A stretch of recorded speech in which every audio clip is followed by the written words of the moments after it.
নমস্কার, আমার আপনজনেরা, রুদ্রবার্তায় আপনাদের সকলকে স্বাগত জানাই। আমি রুদ্রপ্রসাদ ব্যানার্জি। আবারও আমাদের এই রাজ্যে অশান্তির বাতাবরণ এবং অশান্তি মোথাবাড়ি দেখেছি আমরা মুর্শিদাবাদের ধুলিয়ান থেকে শুরু করে শামশেরগঞ্জ, এবার দেখছি আমরা মহেশতলা, মানে এগিয়ে এগিয়ে আসছে যেন। আজ মোথাবাড়ি, কাল আপনার বাড়ি, এই স্লোগানটা বিজেপি বারবার দিয়েছিল, আজ যেন সেটাই হতে চলেছে। কারণ একের পর এক ঘটনা বলে দিচ্ছে সাহস কিছু কিছু মানুষের এত বেড়ে যাচ্ছে যেখানে গিয়ে তারা কাউকে পরোয়া করছে না। এখন তো মহেশতলাতে আক্রান্ত হয়ে যাচ্ছে স্বয়ং পুলিশও। আর এটা নিয়ে এই মুহূর্তে রুদ্রবার্তা। আপনারা জানেন পশ্চিমবঙ্গের পরিস্থিতি ধীরে ধীরে কোন জায়গায় যাচ্ছে। পশ্চিমবঙ্গকে নিয়ে অনেকেই বলেন এখানে হচ্ছে সবকিছু ভালো আছে, সবকিছু ঠিক আছে, এগিয়ে বাংলা আমরা দেখতে পাচ্ছি। এগিয়ে বাংলা, কিন্তু এখানে আমরা যারা সনাতনী, আমরা যেন পিছিয়ে যাচ্ছি ধীরে ধীরে। মানে আমরা কি আস্তে আস্তে এখান থেকে চলে যাব, এই জায়গায় চলে যাচ্ছে। কারণ যেভাবে আক্রমণ নেমে আসছে, কোথাও মুর্শিদাবাদ, তো কোথাও মালদা, কোথাও অন্য জায়গা, তো এখন আপনার নেমে এলো কোথায় না মহেশতলা। মহেশতলার ঘটনা মানে আকড়া, সন্তোষপুর, এই সমস্ত জায়গা নিয়ে মহেশতলার ঘটনা নিয়ে কিন্তু চারিদিকে এখন ভাইরাল নিউজ। পুলিশ আক্রান্ত হয়ে গেছে, পুলিশের মোটর বাইক জ্বালিয়ে দেওয়া হয়েছে, পুলিশ আক্রান্ত হয়েছে, অনেকে আক্রান্ত হয়েছেন এবং আক্রান্ত হচ্ছেন তার কারণ হচ্ছে উড়ে আসছে ইট। আপনারা জানেন যে টিকিয়াপাড়া, মানে আমাদের হাওড়া জেলার টিকিয়াপাড়া, সেখানে উড়ন্ত লুঙ্গি, ছুটন্ত লাথিকে মাটিতে লুটিয়ে পড়া পুলিশ সেদিন খুঁজেছিল বিজেপি কোথায়, কারণ বিজেপি নাকি এটা করিয়েছে। মনে আছে নিশ্চয়ই। আজ কিন্তু সেই জায়গা নেই কারণ ওখানে কোনো বিজেপির নামগন্ধ নেই যে বিজেপি ওখানে কিছু করছে, কারণ আক্রমণ নেমে এসছে অন্যভাবে। এবং এই আক্রমণ নেমে এসছে এবার পুলিশের ঘাড়ে। পুলিশ কি ব্যবস্থা নেবে নাকি? অনুব্রত মণ্ডলের ব্যাপারে যেরকম ভাবে ব্যবস্থা নিতে গিয়ে চিন্তা করছিল, এক্ষেত্রে গিয়ে সবকিছু আটকে যাবে, তবে না। এর মধ্যে কিন্তু মাঠে ময়দানে নেমে পড়েছেন শুভেন্দু অধিকারী, অর্থাৎ বিজেপি। যখনই হিন্দু বিপদে পড়ছে তখনই কিন্তু রাস্তায় নামছে বিজেপি এবং শুভেন্দু অধিকারী বলিষ্ঠ পদক্ষেপ নিচ্ছেন। আজকে আইসিসিআর এ একটা অনুষ্ঠান ছিল, সেখান থেকে বেরোনোর সময় সাংবাদিকদের মুখোমুখি হয়ে তিনি কি বলেছেন এক ঝলক শুনুন। আমরা রামনবমীতে দেখি মহেশতলাতে নতুন করে অশান্তি ছড়াচ্ছে, টিয়ার গ্যাস, এমনকি র্যাব ডিপ্লয় করতে হয়েছে। র্যাব কি প্যারামিলিটারি দেওয়ার দাবি করব? অলরেডি আমার লয়ার ডিজিপিকে মেল করেছে, আমরা কোর্টে তুলব। ওখানে হিন্দু সংখ্যা 20% বলেই করছে। হিন্দু যদি বেশি থাকতো করতো না, পিঠের চামড়া তুলে দিতাম আমরা। এখন হিন্দুরা বেরিয়ে প্রোটেস্ট করছে, টিয়ার গ্যাসের সেল ফাটাচ্ছে পুলিশ। অপারেশন সিঁদুর নিয়ে কাকদ্বীপে প্রোগ্রাম করতে কোর্টে যেতে হচ্ছে। কাকদ্বীপে অপারেশন সিঁদুর, এক্ষুনি দুটো রথ কমিটি বললো হাইকোর্টে যেতে হয়েছে পারমিশনে, রথ টানতে। গজার পেড়াতে কিচ্ছু হবে না। মোথাবাড়ি যা, আজকে রবীন্দ্রনগর, মহেশতলা তাই। হিন্দু যদি বাঁচতে চাও, এই মমতাকে হটাতেই হবে। মুসলিম লীগের সরকার। শুনলেন, মহেশতলা নিয়ে তিনি কিন্তু বেশ পরিষ্কার করে বললেন। একইভাবে তিনি বললেন যে একইভাবে যেভাবে মুর্শিদাবাদ হয়েছে, মোথাবাড়ি হয়েছে, এবার মহেশতলা। যেন সবাই ভাবছে যে কোথায় যাচ্ছে আজকে, বাংলার বুকে কোন জায়গায় যাচ্ছে। তবে এইটুকু বলেই কিন্তু শুভেন্দু অধিকারী বা বিজেপি চুপ করে নেই। আমি জানি এই রাজ্যের অনেকেই কমেন্ট বক্সে কমেন্ট করেন যে আমরা পাশে নেই, জিতবে না, মমতাই আসবে। যারা বলেন, টাইটেল বলে তারা কারা, কিন্তু আরো যারা বলেন, যারা আমাকে গালাগালি দেন, বলেন যে এই করে লাভ নেই, বিজেপির দালাল অমুক তমুক বলেন, যারা বলেন তারা কান খুলে শুনে রাখুন।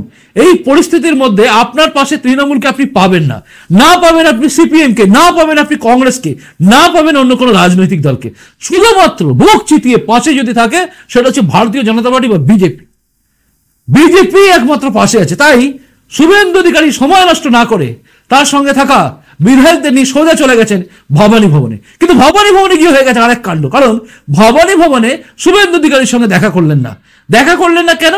কারণ হচ্ছে শুভেন্দু অধিকারী মানেই তো বিরোধী দলের নেতা, মানেই তো হিন্দুদের বাঁচানোর জন্য এসে যাওয়া বিজেপি। তাই তার সঙ্গে দেখা হবে না, আর তাই দেখা করলেন না।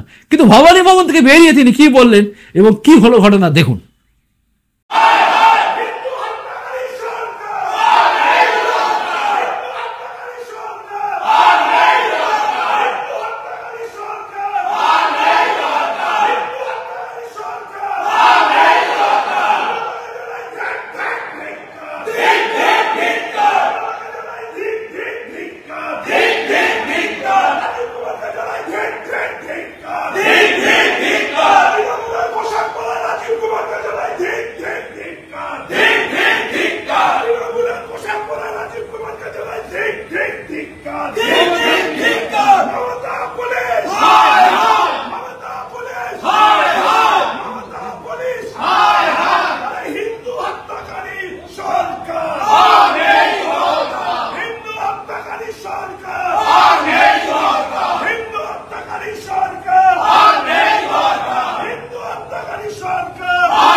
পুলিশের পোশাক ছেড়ে তৃণমূলের পোশাক পরা দিল্লিকে জ্বালায় দেখ দেখ দেখ।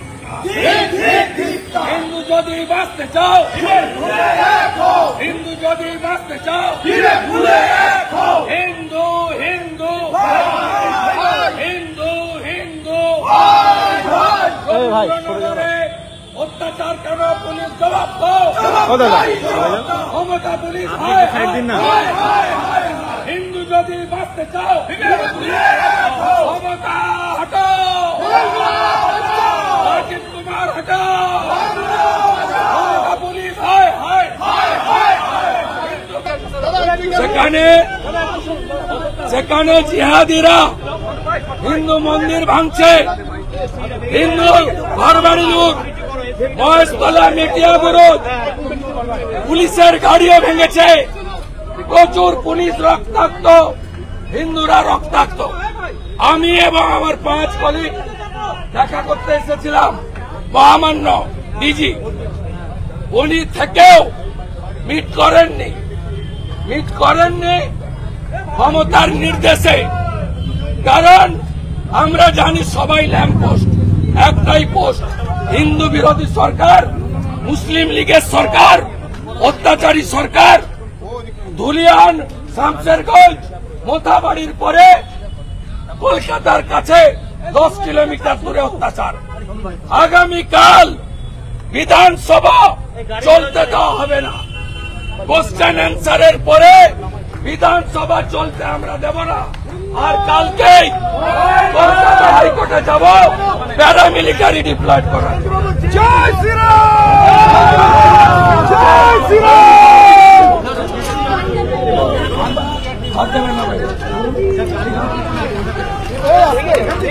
আমি হেঁটে যাবো গাড়ি করে। শুভেন্দু বাবু, যে অভিযোগ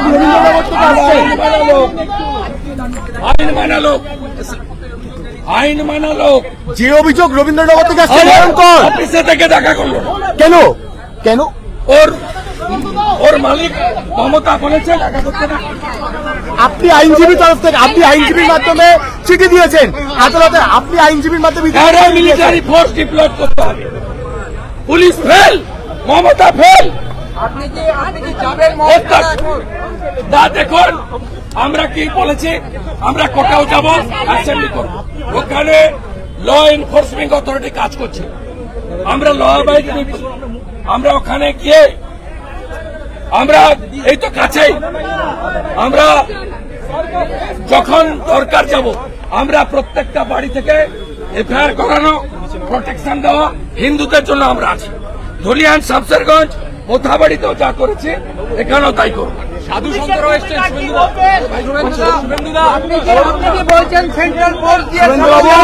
যারা সাধু সন্ন্যাসীরা ধুলিয়ান, শামশেরগঞ্জে কে সামলেছে? কলকাতা হাইকোর্টের অর্ডার ছিল যেখানে দরকার হবে প্যারামিলিটারি করা হচ্ছে। ধুলিয়ান, শামশেরগঞ্জে করেছি, মোথাবাড়ি করেছি, এখানে করবো। পুলিশ বলছে তাদের সংখ্যা কম, পুলিশ বলছে তাদের সংখ্যা কম।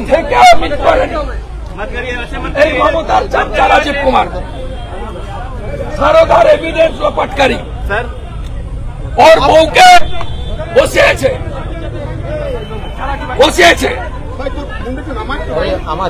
Information commissioner. সাধু সন্ন্যাসীরা তারাও একত্রিত হয়েছে। ভদ্রভাবে মিট করে বলতে গেছিলাম আপনার পুলিশও ইনজোর, পুলিশের গাড়ি ভেঙেছে, আপনার হাইকোর্টের অর্ডার আছে, যেখানে খুশি আপনি প্যারামিলিটারি চাইতে পারেন। সোমেন সেন মহোদয়, সম্মানীয় বিচারপতির দয় আরেকজন বিচারপতি সহ স্পেশাল বেঞ্চ, 30শে জুলাই অব্দি অর্ডার আছে। আপনি আপনার ছেলেদেরকে প্রোটেকশন দিতে পারছেন না, এসি ঘরে বসে আছেন, বিট পর্যন্ত করলেন না। শুভেন্দু বাবু, আমার একদম সিম্পল প্রশ্ন। দেখলেন, ধৈর্য ধরে দেখেছেন, আপনাদের অনেক অনেক অনেক ধন্যবাদ। আজকের দিনে আজকে যে পরিস্থিতি, প্রত্যেক প্রত্যেকটা আপনি নিউজ চ্যানেল দেখুন, আমরা না হয় ফেক খবর দিই, ইউটিউবার মানে ফেক নিউজ দেয়, ফেক নিউজ। মমতা ব্যানার্জি বলে বলে এমন করে দিয়েছেন যেন ইউটিউবার মানে ফেক নিউজ।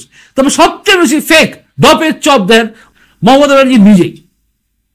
মুড়ি বেচে কোটিপতি হওয়ার গল্প, চা বিক্রি করে কোটিপতি হওয়ার গল্প এবং ওই কাশফুল থেকে বালিশ তৈরি করার গল্প শুনিয়ে মানুষকে ফেক গল্প দিয়ে ঢপবাজি দিয়ে ঢপ শিল্প দিয়ে বাংলাকে শেষ জায়গায় নিয়ে গেছেন। বেকার ছেলেরা বেকার হয়ে রয়েছে আর আক্রমণ নেমে আসছে ধীরে ধীরে নানা মানুষের উপরে। আজকে শুভেন্দু অধিকারী বলেছেন আমি আবারও পাশে আছি। তিনি বলেছেন যেভাবে মালদায় পাশে ছিলাম ঠিক একইভাবে এখানেও থাকবো, মানে বিজেপি থাকবে। আর এটাই হচ্ছে বিজেপি স্ট্যান্ড নিয়েছে। এবারে আমি বারবার বলি আপনাদের, বিজেপি বাংলার বুকে হিন্দুদের বাঁচানোর জন্য যেন তৈরি হয়ে গেছে। যেটা একদিন কল্পনা করেছিলেন ডক্টর শ্যামাপ্রসাদ মুখার্জি যে কল্পনা করেছিলেন, জনসংঘ যে জন্য তৈরি করেছিলেন, আজ যেন বিজেপি সেই জায়গায় ফিরে আসছে, মানে সেই আগের জায়গায় ফিরে আসছে বিজেপি। যখন দেশ ভাগের হাত থেকে পশ্চিমবঙ্গকে বাঁচাতে পেরেছিলেন ডক্টর শ্যামাপ্রসাদ মুখার্জি, পাঞ্জাবকে বাঁচাতে পেরেছিলেন ডক্টর শ্যামাপ্রসাদ মুখার্জি, ঠিক সেভাবে যেন বাংলাকে এবার বাঁচানোর জন্য শুভেন্দু অধিকারী এবং বিজেপি সব যেন একত্রিত হয়ে গেছে। মানে এই বিজেপি দল কিন্তু রাস্তায় দাঁড়িয়ে যে লড়াই লড়ছেন, এই লড়াইকে কুর্নিশ জানাতে হয়। শুভেন্দু অধিকারী কিন্তু একটাই জায়গায় ধরে রেখে দিয়েছেন, সেটা হচ্ছে হিন্দুদের বাঁচাতে হবে। আর তিনি একটাই কথা বলে যাচ্ছেন, হিন্দুরা এখন থেকে ধৈর্য ধরো, জাগো এবং একত্রিত হও, সব বিভেদ ভুলো। আমি জানি এরপরও কমেন্ট বক্সে আপনাদের মধ্যে অনেকে আছেন যারা কমেন্ট করবেন, যারা চটি চাটা, যারা এখনো ভাবছেন না যে 1000 টাকা বা 1500 টাকা পাচ্ছি বা 1200 টাকা পাচ্ছি, এতে কিচ্ছু হবে না, আসল বিপদ কোথায়। সামান্য একটা মন্দিরের সামনে বসে থাকা ফলের দোকান, যে ফলের দোকানটা বসিয়ে রেখেছিল এবং ওটা মন্দিরের জায়গায় হচ্ছিল বলেই অনেকে বলছেন, এবং সেখান থেকে ফলের দোকানটা সরিয়ে দেওয়া হয়। ফলের দোকান কেন সরিয়ে দেওয়া হয়েছে তার পরিপ্রেক্ষিতে আলোচনা নেই, ভাঙচুর, ভাঙাভাঙি, মারামারি, ইট বৃষ্টি সব হয়ে গেল। দোকান ভাঙা, হিন্দুদের বাড়িতে আক্রমণ, এটা শুভেন্দু অধিকারী বলছেন। হিন্দুদের দোকানে আক্রমণ, এগুলো কিন্তু যে অভিযোগগুলো শুভেন্দু অধিকারী করলেন, সেই অভিযোগগুলো আপনারা জানেন কতটা সত্যি কতটা মিথ্যে। তলিয়ে দেখবেন আপনারা কোথায় কি হচ্ছে। আরে আক্রমণ হচ্ছে কেন, তার পেছনে কারণ হচ্ছে ওই একটা ফলের দোকান, সামান্য একটা ফলের দোকান, সেটাকে তুলে দিতে এই অবস্থা। ভাবুন আপনি, যখন এই ফলের দোকানটা এই মন্দিরের সামনে হয়েছিল, তখন যদি সবাই প্রতিবাদ করতো তাহলে আজকে এই পরিস্থিতি হতো না। তাই কোনো কিছু দোকান নতুন করে গজানোর আগে ভালো করে দেখে নেবেন সেই গজানোর জায়গাটাকে তারা যেন বরাবর নিজের জায়গা বলে না নেয়। মনে রাখবেন, সমস্ত জায়গায় ইলিগাল স্ট্রাকচার ভেঙে দেওয়া হয়, কিন্তু বাংলার বুকে অনেক জায়গায় ইলিগাল স্ট্রাকচার রয়ে গেছে। আর রয়ে যাওয়ার পেছনে কারণ হচ্ছে ভোট ব্যাংক, তোষণবাদ, এগুলো। আর এগুলোর হাত থেকে বাঁচতে আমরা যদি চাই তাহলে আমাদের একত্রিত হতে হবে আর বদলাতে হবে এই সরকারকে। দেখুন, ওইসব গল্প কথা বলে কোনো লাভ নেই যে আপনারা একত্রিত হন, লড়াই লড়তে হবে, অমুক তমুক হ্যান ত্যান, কিচ্ছু লাভ নেই। আসল কথা, এক জায়গায় হন এবং সবাই মিলে সময়মতভাবে 26-এ বদলে দিন সরকারকে। সরকার ক্ষমতায় যে আছে, এই সরকার কখনোই কারোর হিত চাইছে না, শুধুমাত্র ভোট চাইছে বলে আজকে এই অবস্থা। আজকে পুলিশে কাজ করা কর্মীরা মার খাচ্ছে, আক্রান্ত হচ্ছে, ভাবতে অবাক লাগছে। পুলিশ প্রশাসন কি করবেন? শোনা যাচ্ছে 30 জন আহত, কেউ বলছেন 28 জন আহত। কতজন পুলিশ আহত খবর কাগজে আগামীকাল দেখবো এবং প্রেস রিলিজ করলে আমরা জানতে পারবো। হয়তো জানা যাবে যে সম্পূর্ণ ভুয়ো খবর রটাচ্ছে, জানি না। এরপরেও পুলিশ মহল বা মমতা ব্যানার্জি মানে পুলিশ মন্ত্রী, তিনি বলবেন হয়তো যে পুরোটাই ফেক খবর, কিছুই হয়নি। যেগুলো দেখিয়েছে সংবাদ মাধ্যম AI টেকনোলজি ইউজ করেছে, বলবেন কিনা আমি জানি না। তবে আজকের পরিস্থিতিকে চেপে রাখা যায়, কিন্তু রাজ্য সরকার নেই। শুভেন্দু অধিকারী রাস্তায় আছেন, শুভেন্দু অধিকারী প্রতিবাদ করছেন, বাবারি ভবনের সামনে গেলেন, বিরোধী দলনেতাকে বক্তব্য রাখা, তার কথা শোনার প্রয়োজন মনে করলো না। মানে ভাবছে মমতা ব্যানার্জি বারণ করে দিয়েছে, আমি শুনবো না। এই যদি পরিস্থিতি হয় তাহলে রাজ্য যাবে কোথায়? আপনি কোথায় যাবেন? আপনি ভাবুন। আমার কমেন্ট বক্সে গিয়ে আমাকে গালাগালি দেওয়ার আগে ভাববেন আপনি কোথায় যাবেন। দূরে কোথাও যদি থাকেন ঠিক আছেন, থাকেন, ওখান থেকে গালাগালি দিচ্ছেন ঠিক আছে, কিন্তু যদি ওই রকম পরিস্থিতিতে আপনি থাকেন, আপনি কি করবেন? একটা কথা আপনাদের বলি, এই ইউটিউবে বসে কথা বলা, এই ইউটিউবে দাঁড়িয়ে বলা, আমি যেখানে বসে বলছি, আমার স্টুডিওতে বসে বলছি, এই যে বলা, আমার মনে হচ্ছে এই বলার জায়গা থেকে আমাকে বাইরে বেরোতে হবে। বিশ্বাস করুন, আমি মন থেকে বলছি, মনে হচ্ছে বাইরে বেরোতে হবে। রাস্তায় দাঁড়িয়ে একদিন যেভাবে আমি রত্নাকর ছিলাম, আবার আমাকে রত্নাকরের জীবনে ফিরতে হবে, বাংলার জন্য, সমাজের জন্য, দেশের জন্য। জানি না সেদিনটা কবে আসবে, কিন্তু খুব শিগগিরই আসবে। অনেক হয়ে গেছে, এনাফ ইজ এনাফ। যাই হোক, রুদ্রবার্তা অনেকে বলেছেন যে যেহেতু আমি QR কোড দিয়েছি, ভিক্ষা চাইছেন। আরে বলছেন আজকে বলুন, কালকে আমাদের মতো রুদ্রবার্তাকে যদি সাপোর্ট না করেন, কালকে আপনার হয়ে বলার জন্য কেউ থাকবে না, কেউ থাকবে না, সবাই আপনার মতো চটি চাটা মালই থাকবে। খারাপ লাগতে পারে আমার কথা, কিন্তু এটাই সত্যি কথা। যাই হোক, রুদ্রবার্তা মানে আনকাট থাকে শুরু থেকে আজ পর্যন্ত। যেদিন থেকে তৈরি করেছি চ্যানেলটা, সেদিন থেকে আজ পর্যন্ত একই স্ট্যান্ডে আমি রয়েছি। সবার আগে আমার কাছে দেশ, তারপরে আমার কাছে সনাতন ধর্ম। তাই দেশ আর ধর্মের জন্য সবকিছু ছাড়তে পারি আমি, কারণ আমার হারানোর কিছু নেই, আর পাওয়ার আশা আমি কিচ্ছু করি না। যারা সাপোর্ট করেন তাদের কাছে অসংখ্য ধন্যবাদ। কেউ 1 টাকা দিয়ে সাপোর্ট করলে আমি বলি অনেক ধন্যবাদ, কেউ 100 টাকা দিলে বলি অসংখ্য ধন্যবাদ। এটাই রুদ্রবার্তা, এটাই রুদ্রপ্রসাদ ব্যানার্জি। আপনাদের সাপোর্টের উপর আমরা বেঁচে থাকি, কারণ অনেক কিছু করা বাকি আছে, তাই সাপোর্ট চাই, আর কিছু না। খুব ভালো থাকুন, দেখা হচ্ছে আগামীকাল রুদ্রবার্তাতেই। আর মনে রাখবেন, এই চ্যানেলের এই ভিডিওগুলোকে আপনারা শেয়ার করবেন। সবাইকে যদি শেয়ার না করেন, সবাই যদি না জাগে, তাহলে কাঁচকলা হবে, কোনো বদলা হবে না।